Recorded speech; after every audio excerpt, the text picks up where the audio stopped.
नमस्कार, स्वागत आहे तुमचं द कोल्हापुरी किचनमध्ये। आज आपण बनवणार आहोत तांदळाचे पापड म्हणजेच खिचिया पापड। त्यासाठी मी इथे 1 वाटी तांदूळ स्वच्छ धुवून घेतलेले आहेत व ते वाळवलेले आहेत। आता हे तांदूळ मी मिक्सरमध्ये बारीक करून घेत आहे व त्याचे एकदम बारीक असे पीठ तयार करत आहे। आता तुमचे माप जर जास्त असेल म्हणजे तुम्ही 1 किलो तांदळाचे जर पापड करत असाल तर तुम्ही बाहेरून दळून आणू शकता।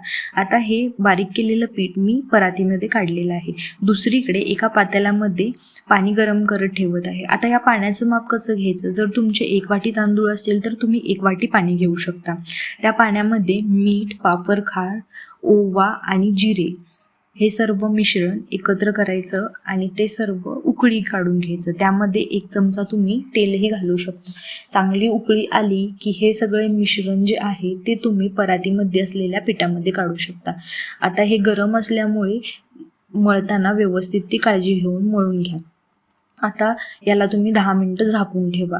आता 10 मिनिटं झाकून झाल्यानंतर ते काढून परत एकदा तुम्ही मळायचं आहे।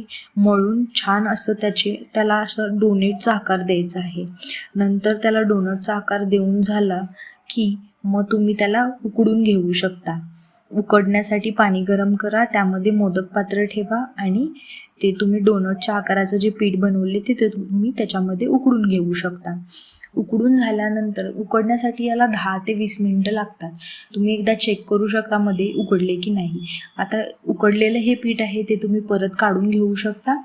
थोडं थोडं काढून घ्यायचं आहे कारण पापड तुम्हाला गरमच लाटायचे असतात। पीठ गरम असताना लाटलेले पापड खूप छान असे पातळ होत असतात। मग पीठ गरमच असताना ते मळून घ्या छानसर। त्यानंतर त्याच्या छोट्या छोट्या गोळ्या करा आणि ते लाटायला घ्या। तुम्ही पापड लाटताना एक काळजी घ्यायची आहे, तुम्ही ते तेलावरती लाटायचं आहे। अशा प्रकारे तुम्ही सगळे पापड लाटून घेऊ शकता। नंतर याला 2 ते 3 दिवस उन्हामध्ये ठेवा आणि 2 ते 3 दिवसानंतर वाळलेले पापड तुम्ही तळून घेऊ शकता। आता हे पापड तळत असताना तुम्ही तेलाचा वापर करू शकता आणि तुम्हाला जर भाजून खायला आवडत असतील तर तुम्ही ते भाजूनही घेऊ शकता।